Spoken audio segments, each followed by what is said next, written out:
Hello दोस्तों। मैं आज आपको निंदा पर ध्यान न दे नामक कहानी सुनाने जा रही हूँ। प्राचीन काल में एक संत दूसरे गांव जाने के क्रम में अपने एक शिष्य के साथ एक गांव में कुछ दिनों के लिए रुके। गांव के लोग संत के पास अपनी समस्याएं लेकर पहुंचने लगे। संत बहुत विद्वान थे। वे अपनी बुद्धि से सभी परेशानियों को दूर करने का रास्ता बता देते थे। कुछ ही दिनों में संत की प्रसिद्धि पूरे क्षेत्र में फैल गई। संत रोज प्रवचन भी देते थे। उनके उपदेश सुनने के लिए गांव में दूर दूर से लोग आने लगे। संत की बढ़ती प्रसिद्धि को देखकर गांव के एक पुजारी को जलन होने लगी। वह सोचने लगा कि इस तरह तो उसके भक्त भी संत के पास पहुंचने लगेंगे। पुजारी जलन की वजह से संत को शत्रु मानने लगा था। पुजारी ने संत की छवि खराब करना शुरू कर दिया।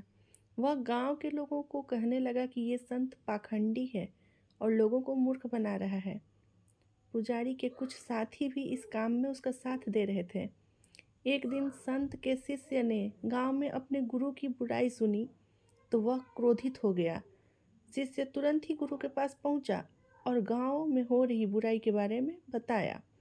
संत ने शिष्य की बातें सुनी और कहा कि हमें इन बातों पर ध्यान नहीं देना चाहिए। अगर हम उस पंडित से वाद विवाद करेंगे तो ये भी बातें चलती रहेंगी।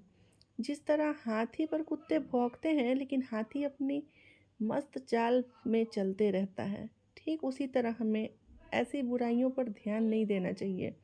अपने काम में मन लगाना चाहिए। इस कहानी से हमें ये संदेश मिलता है, यह ज़रूरी नहीं कि हर व्यक्ति आपके पक्ष में हो।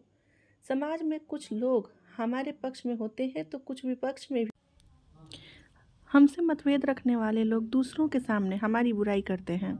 वे हमारी परेशानियां बढ़ाते रहते हैं। ऐसी स्थिति में हमें निंदाओं से विचलित हुए बिना अपना काम करते रहना चाहिए। ऐसे ही कहानियाँ सुनने के लिए हमारे चैनल को सब्सक्राइब करें, कमेंट करें, शेयर करें और वीडियो को लाइक करें। Thank you.